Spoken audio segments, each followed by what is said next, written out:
Yellow is fake. Today we're going to talk about colors. And what I just said, yellow being fake, it's true, and I'm going to tell you about it. But I want to tell you more about how freaking weird colors are, right? Everybody sat there and they've done this thing. Every single person has done this thing where they're like, what if we see colors differently? Your blue is my green, your orange is my purple, you know, stuff like that. Well, the reality is some people do see colors differently. Scientifically, we know that. Now, we don't really know much about how the cones in our eyes take the wavelengths and manifest things in our brain, like how this visual image is made. We don't know that. We also don't know how consciousness really works and all of those sorts of things. We also don't freaking know how color, like there are various color theories. As I'm reading about color theory, it sounds more like string theory. I don't know if you know this, but string theory isn't one theory, it's a genre of theories. There's so many different types of string theories, and then there are theories that are trying to unite other theories together, and color theory is kind of like that. People are like, well, it seems like this with colors, or seems like that, like complementary colors, right? The fact that opposite colors look good together. What is an opposite color? That doesn't mean anything. We're talking about wavelengths of light. We're talking about 380 to 700 nanometers are the wavelength of light that our eyes can pick up on and then interpret as an image in our brain. Anything that's smaller than that or anything that's bigger than that, we can't see. You know, those are ultraviolet waves or the infrared rays or microwaves or radio waves or any of those other things. Light itself, all of these things are waves, and we can only see a tiny, tiny sliver between 380 and 700 nanometers. And so like a number of a wave isn't opposite another number that's just less than it, but for some reason we have these complementary colors. If somebody knows more about this, please talk to me about it, but I've heard like competing theories about why this is the case, about why like reds and greens are opposite, and we'll talk about in a second the idea of, what are they called, fictional colors.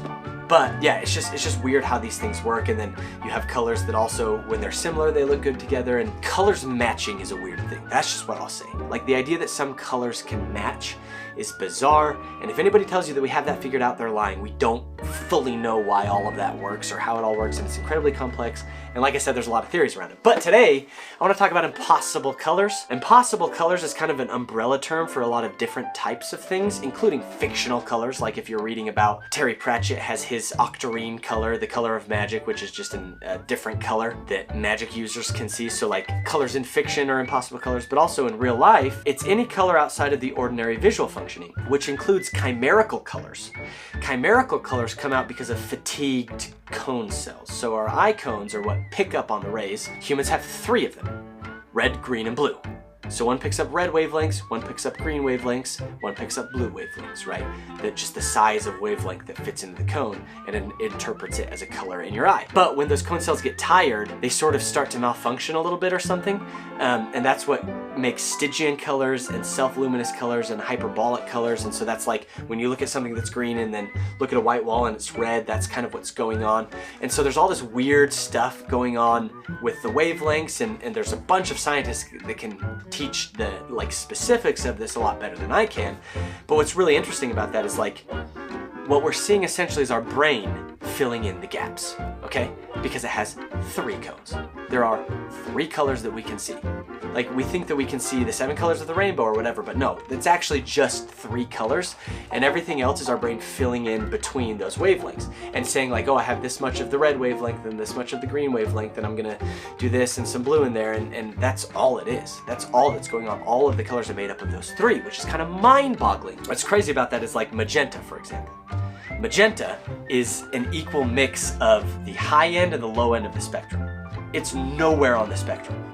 And magenta is the color that's like between the two if you see them in a wheel, but it's not a wheel, it's just a linear, you know, 380 to 700 nanometers. And so what our brain has done as it's evolving and surviving is saying like, well, technically the average between the red, the high of the red and the end of the blue would be somewhere in the green area, but if something is kind of red and blue, we need to be able to differentiate it from green because that's a survival skill, ripe fruit and things like that. So it makes up this color, which is magenta, which is equal parts red and blue, or really what it is red and violet, right? At the 2 ends of color spectrum, but like, it's wild because that color does not exist anywhere within the spectrum of colors that we can see, which is really our brain filling in the gaps between the 3 colors that we can see with our 3 cones. Because humans are what's called trichromats, which means we have the 3 cones in our eyes. Dogs are dichromats, they have 2 cones, and so they can't see all of the colors that we can see, and all animals are different. So now I want to talk about the shrimp colors, right? Because we're all like jealous of the shrimp colors. I learned today, victoriously, that the shrimp colors don't exist. Essentially, shrimp are not good at telling the difference between colors. They did tests, shrimp are kind of dumb, and they're actually not good at telling, they see less colors than humans do, even though they have 16 cones. But those cones are kind of for survival, so that they can pick up on the electromagnetic and the ultraviolet radiation to sense things and to kind of see movement and stuff to get their prey, but they're actually not very good at telling the difference between colors because of some of the tests that they did on these shrimps. So like, take that, friggin' mantis shrimp, you're weird, you're creepy anyway, you are beautiful in the colors that you have on your skin, but you don't know that probably. I do, because I'm a human and we're the color people. So anyway, we stuck it to the shrimp, and I want to talk about something really interesting, and that is that yellow is fake.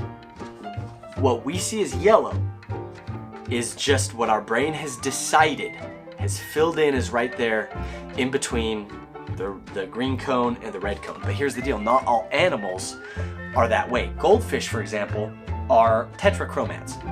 They have a cone specifically for yellow, so they can see what true yellow is because they get that wavelength. Their brain isn't just making up something in between the red and the green. They actually get to see the true yellow. So if goldfish could talk, and if they were intelligent enough, they could tell you what yellow actually looks like, and you wouldn't be able to imagine it because of obvious reasons. But yellow is fake. Yellow literally doesn't exist. The yellow that we see is just made up in our brain, and everything's kind of made up in our brain, right? But how crazy is it that like some animals do see the true yellow? What the heck does it look like? Who knows? The fact that goldfish are tetrachromats is very interesting because there are also humans that are tetrachromats. A very, very small slice of humans have 4 cones in their eyes. And this is still kind of like being studied and stuff because humans are natively trichromats, right? But this is something that is associated with the X chromosome, so it's more likely for women to have it, but even so, only about 12% of women are tetrachromats, and that means a lot less of, a smaller percentage of men are tetrachromats. I don't know exactly, I couldn't find the percentage. It's very, very rare, and essentially these people can just see more colors in the variation of, so humans can see 10 million colors specifically. If you define colors like specific shades, again, we can pick up on 3 wavelengths, but essentially 10 million combinations between those 3 cones to create these 10 million different shades of colors. Tetrachromats can see over 100 million different shades of colors. And it's just that they have this extra cone in their eye. So the best way that I've heard it described is kind of like if you turn the saturation up and everything, like the colors really pop. If you're editing a video or you've seen one where like the saturation just goes crazy and the colors get really vibrant and different and everything, that like if you turn it up slightly, that would be the difference between a trichromat and a tetrachromat. They're just seeing kind of different shades of colors slightly, which is crazy. People do see colors differently, like it's confirmed that scientifically. And I guess it would be a good time to say that I've taken pretty much every single tetrachromat test that I can and passed them every single time. And I realized this, I'm coming out, I think I'm actually a tetrachromat. Now you can't know for sure unless you have the actual like biological DNA test, which I want to get someday.